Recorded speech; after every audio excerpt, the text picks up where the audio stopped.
Mari sama-sama kita berdoa sebelum kita membaca dan merenungkan firman Tuhan. Kami berterima kasih untuk kesempatan yang Tuhan berikan.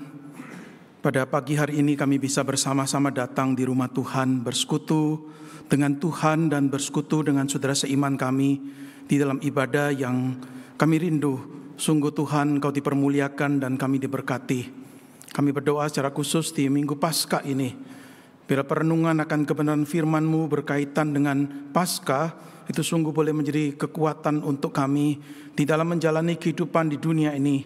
Kehidupan yang tidak pernah lepas dari pergumulan, tantangan, masalah, kesulitan, penderitaan. Tuhan, kami rindu kemenangan Yesus Kristus di hari Paskah itu sungguh menjadi kemenangan kami. Ketika kami melewati lembah kekelaman, ketika kami melewati masa-masa yang sulit, Tuhan kami tetap tidak goyah, tetapi di dalam Tuhan kami dikuatkan, dan pada akhirnya kami setia sampai akhir bertemu muka dengan Tuhan yang sudah setia kepada kami. Berkatilah akan perenungan firman-Mu, berkati hamba-Mu, dan berkati setiap kami. Kami serahkan waktu ini sepenuhnya di dalam tangan Tuhan. Di dalam nama Tuhan Yesus kami naikkan doa dan syukur kami. Amin. Baik, bersama-sama kita akan membuka Alkitab kita. Saudara, tema yang diberikan pada saya pada hari ini adalah Glory in Suffering. Dan kita akan melihat bagian firman Tuhan, yaitu dari 1 Petrus pasal 1. Kita akan membaca ayat yang ketiga hingga ayat yang ke-9. 1 Petrus pasal yang pertama, kita akan membaca ayat yang ketiga hingga ayat yang ke-9.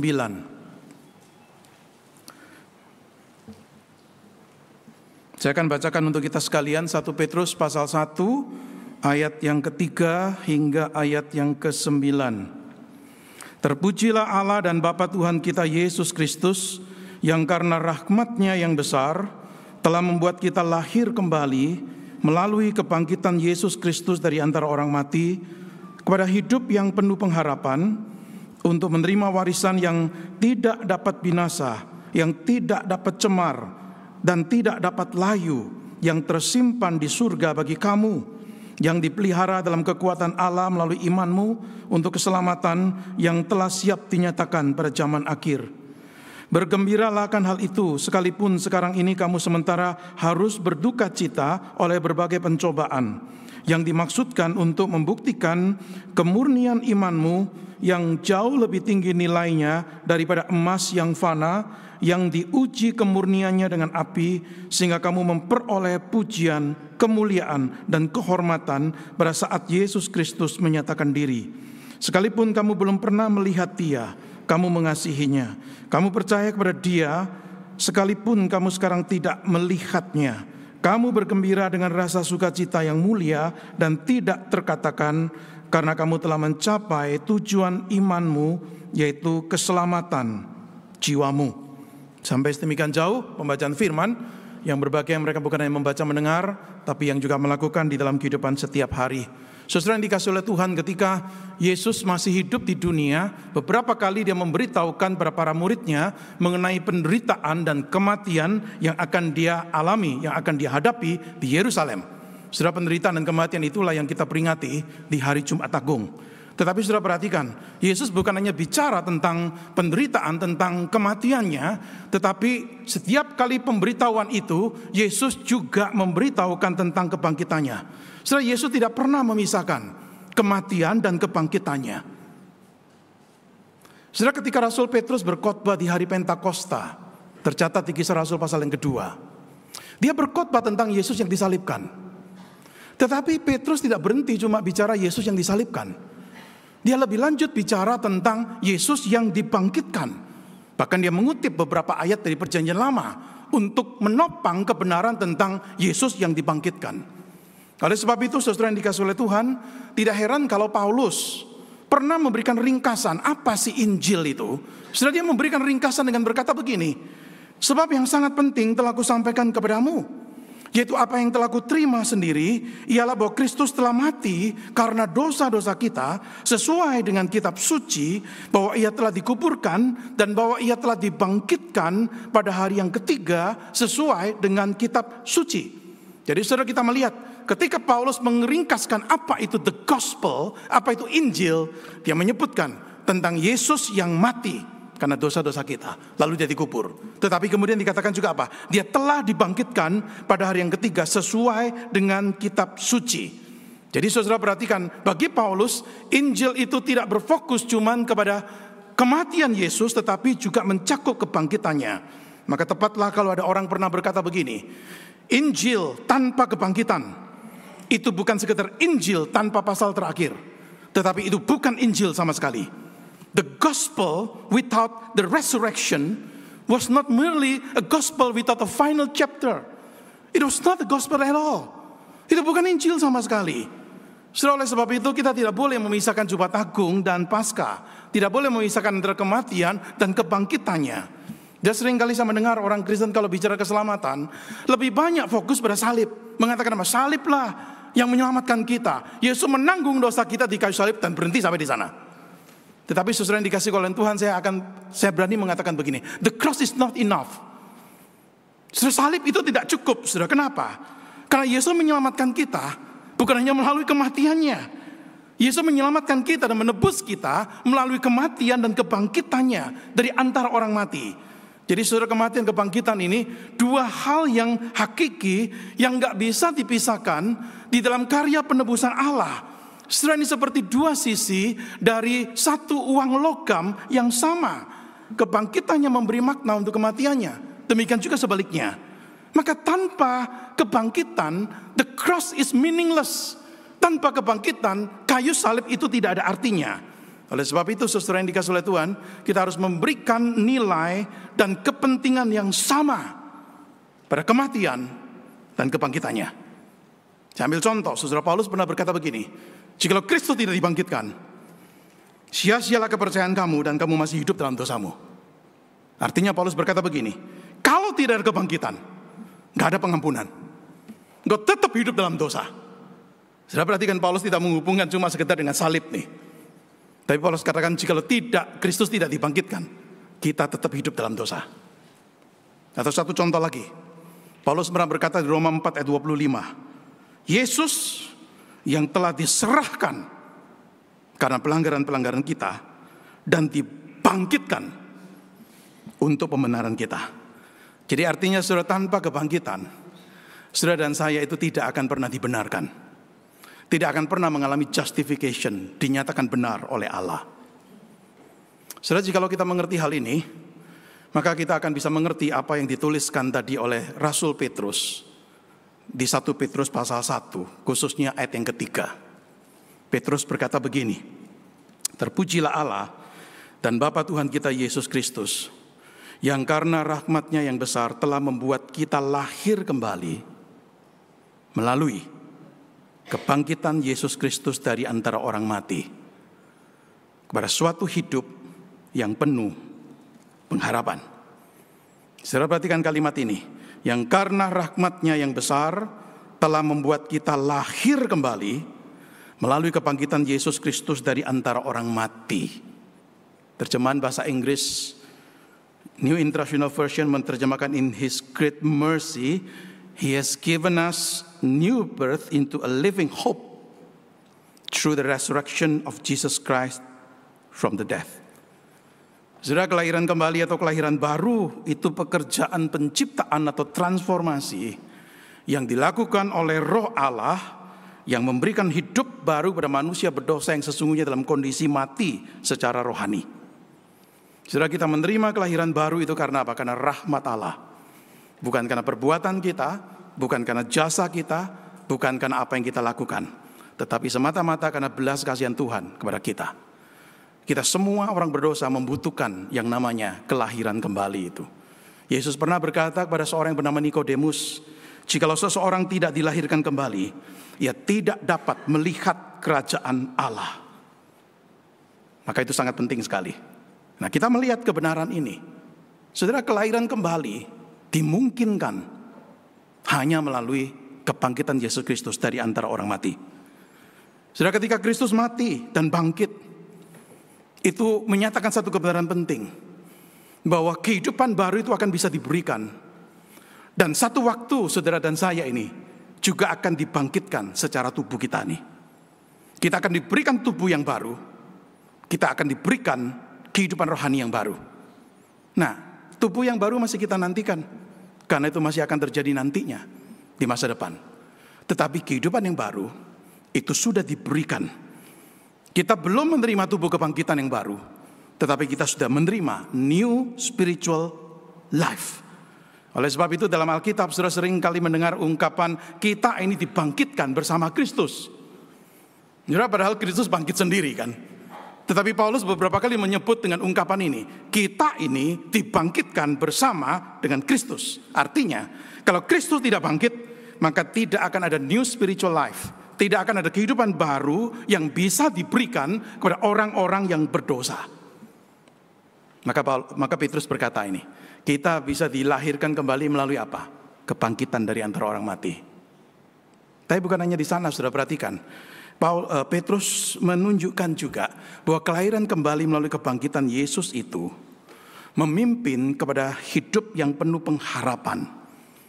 Alkitab Indonesia menerjemahkan dengan hidup yang penuh pengharapan. Sesungguhnya itu harusnya diterjemahkan dengan kalimat yang lebih sederhana, itu living hope, yaitu pengharapan yang hidup. Saudara, orang yang sudah dilahirkan kembali adalah orang yang memiliki living hope. Ini pengharapan yang hidup, bukan yang mati, bukan yang kosong. Saudara, ketika kita bicara hope atau kita bicara pengharapan, kita harus ingat, pengharapan itu bukan sekedar cuma artinya keinginan, wish. Misalnya saya berkata, saya berharap hari ini tidak hujan. Saudara, itu cuma keinginan, tapi saya tidak bisa mengontrol. Kalau akhirnya hujan, saya nggak bisa apa-apa. Saudara, pengertian hope, pengharapan dalam Alkitab bukan di dalam pengertian sesuatu yang kita inginkan, tetapi kemudian kita tidak bisa mendapatkannya. Saudara, pengharapan bagi orang percaya adalah satu kepastian yang mendalam. Pengharapan bagi orang percaya adalah satu ekspektasi yang penuh keyakinan. Pengharapan itu bukan sekedar cuma optimisme yang abstrak, tetapi satu ekspektasi yang penuh keyakinan akan sesuatu yang baik akan terjadi. Maka pengharapan itu seperti melihat ke depan, looking forward untuk sesuatu yang pasti. Pengharapan itu sebenarnya punya clear vision, sebenarnya punya satu visi yang jelas akan apa yang Allah akan lakukan di masa depan. Sudah sering kali kita berkata begini, oh saya punya pengharapan akan kekekalan nantinya, the hope of eternity. Sudah, ketika kita mengatakan itu, kita perlu sadar, bukan kita yang pegang kontrol, karena kita menginginkan kekekalan, lalu kita mengontrolnya dan kita pasti mendapatkannya. Sudah, bukan. Tetapi ketika kita mengatakan kita punya hope of eternity, bukan kita yang pegang kontrol, tetapi Allah yang pegang kontrol. Dan Allah yang menjanjikan kekekalan itu kepada kita, maka tidak akan ada resiko kegagalan. Maka tidak akan ada kekecewaan dalam pengharapan ini. Saudara, pengharapan itu tidak bisa digagalkan oleh siapapun. Saudara, kenapa?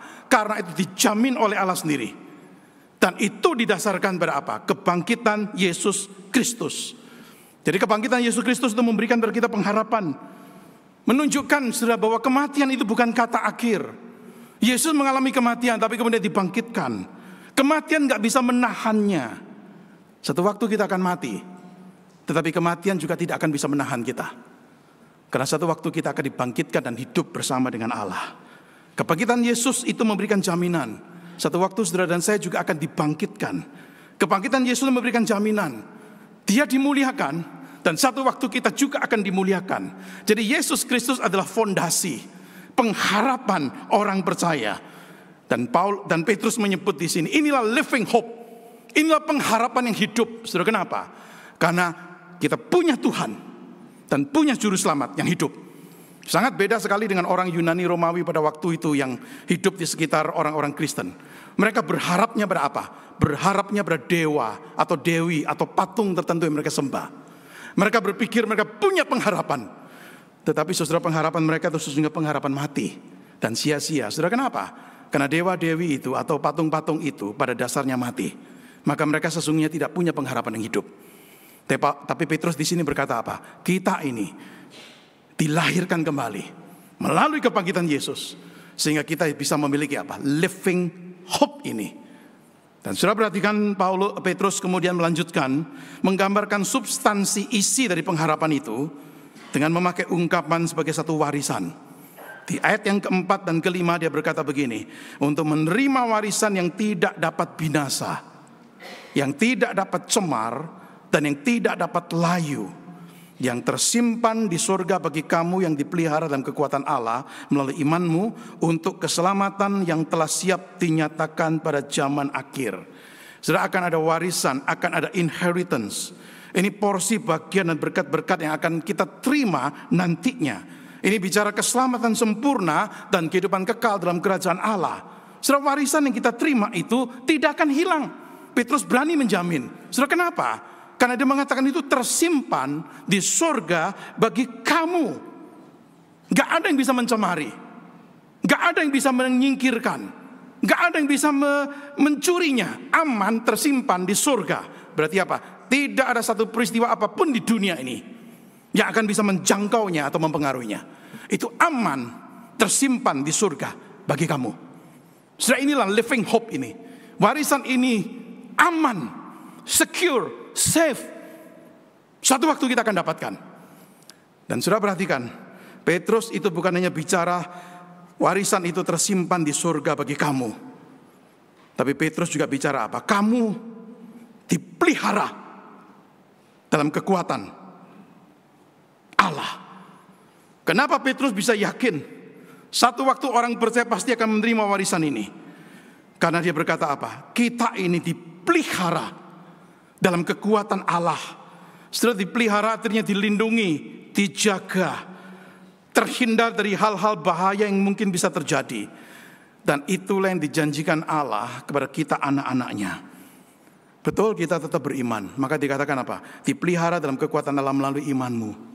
Kita tetap perlu beriman. Kita tetap perlu untuk memiliki kepercayaan itu. Tapi Petrus mengingatkan, gak cukup engkau cuma punya kepercayaan atau iman.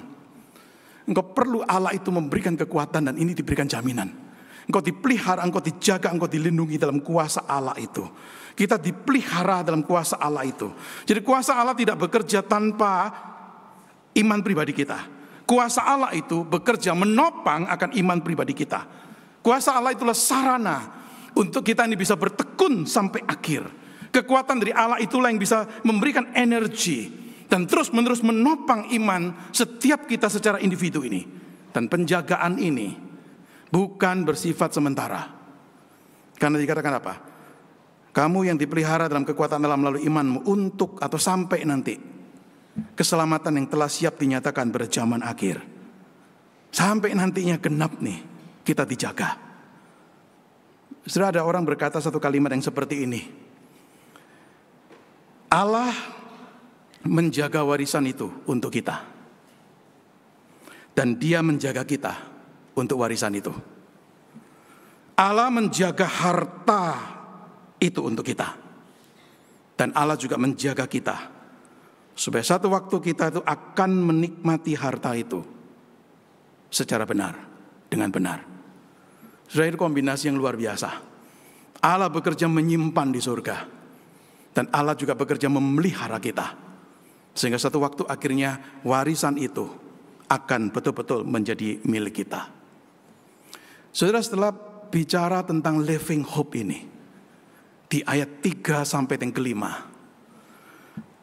Petrus kemudian menerapkannya dalam kaitan dengan all kind of trials yang dihadapi orang percaya. Nah, 3-5 fokusnya jelas. Ini loh pengharapan hidup kita. Ini loh warisan kita. Ini loh jaminan dari Allah untuk kita. Setelah bicara ini, sekarang dia berpindah topik. Bicara suffering. Maka dia berkata di ayat yang ke-6, bergembiralah akan hal itu. Sekalipun sekarang ini kamu sementara harus berduka cita oleh berbagai pencobaan, berbagai ujian, berbagai kesulitan, berbagai penderitaan. Saudara yang dikasih oleh Tuhan, pemeliharaan Allah atau perlindungan Allah bukan berarti kita terhindar dari ujian atau penderitaan. Pemeliharaan penjagaan Allah bukan memberi jaminan kita pasti tidak akan menderita. Rasul Petrus tahu itu yang dihadapi oleh pembaca suratnya. Rasul Petrus tahu itulah yang akan dihadapi oleh orang-orang percaya di sepanjang zaman. Kita tidak akan pernah lepas dari berbagai-bagai ujian, pencobaan, kesulitan. Pencobaan, ujian itu bisa datang karena kita hidup di tengah-tengah dunia yang memang tidak sempurna dan sudah jatuh dalam dosa. Penderitaan, kesulitan itu bisa datang juga. Karena sebagai orang beriman kita sungguh-sungguh ingin menghidupi iman kita. Dan kita mengalami penderitaan karena itu. Saudara, kita tidak akan pernah bisa lepas dari itu. Tetapi Petrus berkata apa? Bergembiralah akan hal itu. Pertanyaannya begini, hal apa? Bergembira akan hal itu. Hal apa? Ingat, ayat 3-5 tadi. Bersukacitalah, bergembiralah akan, ini loh, living hope. Yang baru saya bicarakan di ayat yang ketiga sampai ayat yang kelima ini. Saudara, ujian penderitaan akan datang. Dan itu tidak akan bisa terhindarkan bagi semua orang yang hidup di dunia yang berdosa. Bagi kita yang adalah orang-orang beriman. Kesulitan penderitaan datang dalam berbagai bentuk, berbagai all kinds of trials. Berbagai bentuk penderitaan itu, apapun itu bentuknya. Saat Petrus menuliskan surat ini, dia tahu orang-orang percaya yang menerima suratnya itu ada yang mengalami fitnah, ada yang mengalami perlakuan kasar, ada yang mengalami pelecehan secara verbal. Setelah apapun ujian yang dialami, semuanya itu betul-betul mendatangkan satu kesedihan dan tekanan yang sangat luar biasa. Tapi Petrus berkata apa? Bergembiralah akan hal itu. Ingat, ini loh living hope kita. Ingat, ini loh warisan kita ini. Saudara, saya percaya sukacita itu akan muncul ketika seseorang menyadari akan berkat-berkat yang sebenarnya Allah sudah sediakan untuk dia sebagai seorang yang beriman. Saudara, kebangkitan Kristus membawa kita hidup dalam kehidupan yang saya sebut sebagai hidup yang paradoks. Di satu pihak, kita ini bisa berduka cita. Karena apa? Menghadapi berbagai kesulitan penderitaan. Tetapi di pihak yang lain, pada saat kita berduka cita, kita juga bisa bersuka cita. Inilah hidup yang paradoks nih. Kita mengalami sukacita dan duka cita di saat yang bersamaan. Duka cita, sukacita, hal yang wajar dalam kehidupan kita. Jangan dikalahkan oleh penderitaan itu dalam duka cita kita. Tapi Petrus ingin apa? Supaya sukacita itu tetap ada dalam diri kita. Setelah kita melihat beberapa hal ini, sukacita itu dalam penderitaan itu bisa muncul. Kenapa? Karena ada pengharapan untuk warisan yang akan diterima nantinya. Sekali lagi, Petrus bukan menyangkali penderitaan itu nggak penting, penderitaan itu nggak memberikan rasa sakit. Bukan, poin dia bukan di sana. Tapi Petrus ingin menyatakan apa? Penderitaan ini nggak sebanding dengan kemuliaan warisan yang akan kita terima nantinya. Masa karena penderitaan yang seperti ini kita kemudian menyerah, kemudian kita give up, kemudian kita tidak bertekun, dan kita merelakan warisan yang begitu mulia yang akan kita terima nantinya ini. Jadi saudara, warisan masa depan itulah saudara yang memberi rasa sukacita kepada orang-orang yang mengalami kesulitan penderitaan di masa sekarang. Saudara, mereka menderita itu tidak akan terpuruk kalau mereka melihat ke masa depan dengan keyakinan. Inilah berkat, inilah warisan yang akan disediakan untuk mereka nantinya. Dan keyakinan ini saudara bukan didasarkan pada satu tahayul yang tidak berdasar. Tapi keyakinan itu didasarkan dan dijamin oleh kebangkitan Yesus Kristus. Dengan kata lain, pengharapan ini, pengharapan akan kebangkitan Yesus ini adalah pengharapan kemenangan atas kematian dan kemenangan atas penderitaan. Saudara, menerima warisan itu istilah yang sering kali kita pakai dalam dunia family, keluarga. Orang tua memberikan warisan. Artinya Petrus ingin mengingatkan, setiap kita ini anak-anak Allah, satu waktu akan terima warisan. Sudah ada pembaca saat itu yang mengalami kesulitan penderitaan karena apa? Karena mereka beriman, mereka diusir dari keluarga. Ada. Karena mereka beriman, mereka diusir, kehilangan hak warisan. Engkau bukan anakku lagi. Sampai zaman sekarang pun saya melihat juga terjadi seperti itu kan. Orang-orang mungkin dari kepercayaan agama tertentu lainnya, karena kemudian beriman pada Yesus Kristus, dibuang oleh keluarganya. Dikatakan bahkan engkau gak akan terima warisan, karena engkau bukan bagian keluarga. Ada orang-orang yang menderita di zaman Petrus menulis surat ini yang mengalami seperti itu. Kehilangan inheritance itu. Tapi Petrus mengingatkan, engkau diterima sebagai bagian dari keluarga Allah ini. Saudara, sukacita itu akan muncul pada waktu seseorang sadar bahwa dia seharusnya melihat melampaui keadaan untuk melihat kepada masa depan sesuai dengan apa yang dijanjikan oleh Allah. Sukacita dalam penderitaan bisa muncul karena tahu adanya itu loh, God shielding power. Kuasa Allah yang menjaga. Kuasa Allah yang melindungi ketika menghadapi penderitaan. Itu yang tadi dikatakan di ayat 6. tersimpan di surga bagi kamu, yang dipelihara, yang dijaga, yang dilindungi oleh kuasa Allah. Saudara, orang percaya dipanggil untuk menyadari betapapun sulitnya hidup ini, Allah menopang iman kita dengan kuasanya. Ketika ujian datang, seringkali saudara keraguan juga muncul nih. Tetapi kita tidak dibiarkan untuk menopang iman kita dengan kekuatan kita sendiri. Dengan kuasanya Allah itu menjaga iman kita sedemikian rupa, sehingga tidak ada ujian, tidak ada penderitaan yang kita hadapi yang akan menyebabkan kita itu kemudian kehilangan iman kita ini. Saudara, ini janji yang mulia nih. Janji yang sangat mulia sekali bagi orang percaya. Allah yang memberikan iman yang menyelamatkan itu, juga Allah yang akan memelihara iman kita itu sampai akhir nih. Sehingga kita akan menerima warisan yang tidak dapat cemar, yang tidak dapat layu, yang tidak dapat binasa ini. Yang dikatakan tadi di ayat yang ke-6, kita akan terima nantinya waktu keselamatan yang telah siap dinyatakan berzaman akhir. Sukacita muncul. Karena apa? Ada God shielding power, menolong kita menghadapi penderitaan.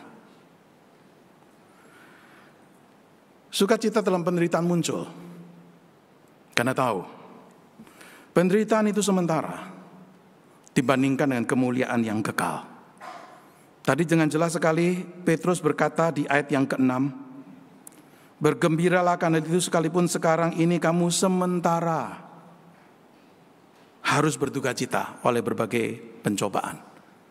Ada kata muncul di sana sementara. Artinya penderitaan itu tidak akan berlangsung selamanya. Penderitaan itu bersifat sementara dan satu waktu pasti akan berakhir. Bukan berarti begini, sementara bukan berarti pasti singkat, bukan. Tapi sementara artinya begini, dibandingkan kemuliaan yang kekal, penderitaan zaman sekarang itu terasa seperti singkat. Bukan benar-benar singkat dalam arti singkat yang kita alami di bumi ini. Mungkin penderitaan kita itu panjang. Tetapi Petrus ingin mengajak kita untuk melihat nih, kemuliaan kekal yang akan kita terima nantinya.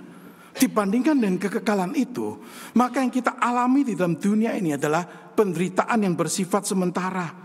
Sekali lagi saudara, Petrus tidak meremehkan beratnya pergumulan penderitaan itu atau menyatakan penderitaan itu tidak penting. Namun Petrus ingin kita melihat di dalam rencana Allah yang besar itu, waktu yang dialami dalam penderitaan itu gak sebanding dengan warisan yang tak terbatas yang menantikan orang percaya. Dan yang terakhir, sukacita dalam penderitaan itu bisa muncul karena tahu penderitaan itu punya satu tujuan yang baik, untuk membuktikan kemurnian iman. Itu yang dikatakan di ayat yang ke-7. Berbagai pencobaan yang dimaksudkan untuk membuktikan kemurnian imanmu, yang jauh lebih tinggi nilainya daripada emas yang fana, yang diuji kemurniannya dengan api, sehingga kamu memperoleh pujian, kemuliaan, dan kehormatan pada saat Yesus menyatakan diri. Penderitaan yang dialami itu bukan meaningless. Penderitaan yang dialami itu bukan pointless, tetapi memiliki satu tujuan. Saudara, saya percaya sukacita itu akan muncul ketika seseorang sadar ada hal-hal yang lebih penting dan lebih bernilai yang akan muncul melalui ujian, penderitaan, dan pencobaan yang dialami. Penderitaan itu berfungsi seperti ujian bagi iman, menguji akan keaslian, keotentikan iman, menunjukkan apakah iman kita itu murni atau tidak. Dan Petrus memakai analogi emas yang diuji dan dimurnikan melalui api. Saudara, api tidak menghancurkan emas, api cuma menghilangkan kotoran yang bisa dibakar nih. Proses pemurnian dengan api itu menyingkirkan semua hal-hal yang kotor, yang cemar, menjadikan emas itu lebih murni, lebih berharga. Setelah begitu juga Allah itu memakai ini penderitaan, ujian itu seperti api yang memurnikan. Maka orang yang bertahan sampai akhir, akhirnya terbukti betul, inilah orang yang murni imannya. Orang yang ketika menghadapi penderitaan itu tetap beriman, tetap bertahan sampai akhir, tetap mempercayai Allah, akhirnya terbukti. Inilah orang yang murni imannya. Dan orang yang terbukti murni imannya, pada akhirnya dikatakan di ayat yang ke-7 ini, kamu memperoleh pujian, kemuliaan, dan kehormatan pada saat Yesus menyatakan diri. Ada pahala eskatologis yang akan diberikan untuk orang-orang percaya yang bertahan di dalam penderitaan, bertahan dalam kemurnian iman mereka, yang membuktikan iman mereka murni, bukan iman yang palsu, bukan iman yang cuma ikut-ikutan, bukan iman yang dipaksa karena oleh anggota keluarga yang mengajak untuk beriman, bukan iman yang muncul karena ada kerinduan untuk dapatkan sesuatu berkat materi dari Allah, tapi betul-betul murni karena mempercayai Allah dan beriman pada Allah. Orang yang bertahan dalam penderitaan membuktikan kemurnian iman mereka. Dan Petrus berani menjanjikan apa? Kamu memperoleh pujian, kemuliaan, dan kehormatan pada saat Yesus menyatakan diri. Saudara yang dikasihi oleh Tuhan, orang percaya mengalami kesulitan, penderitaan, perlu mempersenjatai dirinya dengan ayat yang ketiga sampai ayat yang kelima ini. Inilah living hope, inilah warisan ini, inilah yang Tuhan sediakan. Sehingga saudara yang dikasihi oleh Tuhan, bagi orang percaya, model kebangkitan Yesus Kristus itu menjadi model hidup bagi kita. Yesus mati tapi dia bangkit. Berarti apa? Kematian bukan kata akhir. Yesus menderita tetapi kemudian dia dimuliakan. Berarti apa? Penderitaan bukan kata akhir. Sudah model kebangkitan Yesus Kristus inilah menjadi model untuk hidup iman kita yang mati dan bangkit bersama Kristus. Kebangkitan adalah kemenangan atas penderitaan dan kematian. Yesus mengalami penderitaan yang luar biasa, namun kebangkitannya membuktikan penderitaan kematian bukan kata akhir. Itu memberikan makna kepada kita, penderitaan yang kita alami apapun itu tidak bersifat final, tidak merupakan kata akhir, karena selalu akan ada pengharapan dan akan ada kehidupan baru setelah penderitaan. Maka saya setuju ada orang berkata begini, dan saya kutip sebagai penutup untuk renungan kita hari ini. Seorang bishop bernama Basil Hume pernah berkata begini, the great gift of Easter is hope. Hadiah pemberian karunia besar dari Paskah adalah hope. Christian hope, pengharapan Kristen ini yang menjadikan kita memiliki keyakinan pada Allah, memiliki keyakinan pada kemenangan akhirnya, memiliki keyakinan pada kebaikan serta kasih-Nya yang tidak dapat digoyahkan oleh apapun. Bersyukur Kristus bangkit, bukan hanya untuk menyelamatkan dan menebus kita, tetapi Dia memelihara kita sampai saat nanti keselamatan kemuliaan yang akan dinyatakan. Jikalau kita memahami ini, sudah menolong kita untuk melihat glory in suffering, dan menolong kita untuk tetap bertahan kuat di dalam menjalani kehidupan yang tidak pernah lepas dari kesulitan, pergumulan, dan penderitaan. Haleluya, He is risen. Amin. Mari kita berdoa. Terima kasih Tuhan untuk apa yang boleh kami renungkan dari firman-Mu pada ibadah kami hari ini. Kami sungguh mohon kebenaran firman-Mu yang berbicara tentang living hope, yang berbicara mengenai kelahiran kembali melalui kebangkitan Yesus Kristus, yang membawa kami bisa memiliki living hope itu, yang membawa kami untuk bisa memiliki warisan yang kekal yang disediakan, warisan yang tidak dapat binasa, yang tidak dapat layu, yang tidak dapat tercemar, yang Tuhan sediakan, keselamatan yang Tuhan sediakan untuk kami pada zaman akhir nantinya. Tuhan, pengharapan itulah yang menjadi kekuatan untuk kami menjalani kehidupan di masa sekarang ini. Tuhan, kalau kami melihat pada keadaan-keadaan yang kami hadapi, kami bisa mudah putus asa, kami bisa merasa kami hopeless dan helpless. Tetapi ketika kami melihat pada Engkau, Tuhan yang hidup, Juru Selamat yang hidup, yang memiliki kuasa kebangkitan, kami percaya Tuhan, kami memiliki kekuatan di dalam Engkau yang memampukan kami untuk menjalani kehidupan kami di dunia ini, termasuk ketika kami harus melewati lembah kekelaman, karena Engkau beserta kami dan kekuatan-Mu itu memelihara kami sampai akhir nanti. Terima kasih karena melalui kebangkitan Yesus Kristus kami diberikan jaminan akan hidup kekal, jaminan adanya warisan yang Tuhan sediakan untuk kami. Melalui kebangkitan Yesus Kristus, kami memiliki keyakinan bahwa suatu waktu kelak kemuliaan glory itu akan Tuhan nyatakan untuk kami anak-anak-Mu yang setia mengikut Engkau sampai akhir, bahkan setia ketika harus melewati kesulitan, penderitaan. Berkatilah renungan firman-Mu untuk menjadi bagian dalam perjalanan hidup iman kami. Di dalam nama Tuhan Yesus Kristus, Tuhan yang mati dan bangkit, Kami naikkan doa dan syukur kami. Amin.